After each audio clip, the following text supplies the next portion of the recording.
Guys, if may encounter nyo yung error na to kay Cebu Pacific, huwag na huwag kayong mag-rebook agad para iwas double booking or double charging, especially kapag naka-card kayo. So, ang nangyari sa akin, first day ng piso sale, di ba ang daming nagbo-book. So, ang atin na ito, nakipagsabayan doon sa mga nagbo-book on the first day. So, ayun, luckily, okay naman, nag-proceed naman, nakapili ako ng date, ng lugar, kung ilang packs. Though matagal, sobrang tagal. Alam niyo yan, sa mga nag-book ng first day, kung gaano naglalagay yung site nila. So, ayun, nag-proceed naman siya. Tapos, yung pagdating sa payment, matagal din siyang nag-load, pero naging successful yung transaction na yon. So, paano ko nasabing naging successful? Nakita ko po yung confirmation notice, yung green, ito. Pero here's the thing, kasi yung green na notification na yon, nawala siya agad. Like, hindi ko pa man nagbi-blink, ang bilis, naging red siya. So, from green, naging ganyan siya.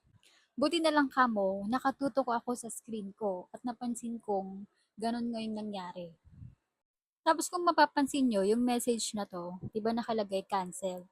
Tapos nakalagay dyan sa baba, to help you book faster, we've already added back your previous search below.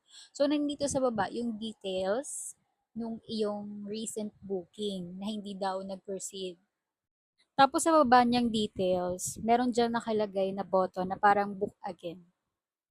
So parang direct mo nandito sa page na to, i-rebook yung recent mong transaction.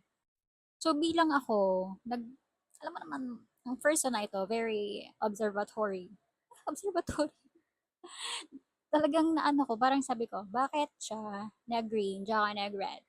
So there is something wrong. And nag-glitch, di ba yung site? So sabi ko, wait lang. Parang, kailangan natin i-double check ito. So, ang ginawa ko, dinouble check ko sa app, doon mismo sa bookings list ko, kung wala ba talaga nag-proceed na transaction. Tapos, pagtingin ko doon, andon yung aking recent booking. So, sabi ko, confirmed naman pala yung aking booking. So, hindi na ako nag-rebook. So, ganun guys, kapag nangyari din yun sa inyo at nakita nyo to, huwag agad-agad magre-rebook. Double check nyo muna sa app, sa bookings list nyo kung may confirmed transaction na ba kayo. Kung wala pa, saka na lang kayo mag-rebook. Pero kung naando na, no need to rebook na.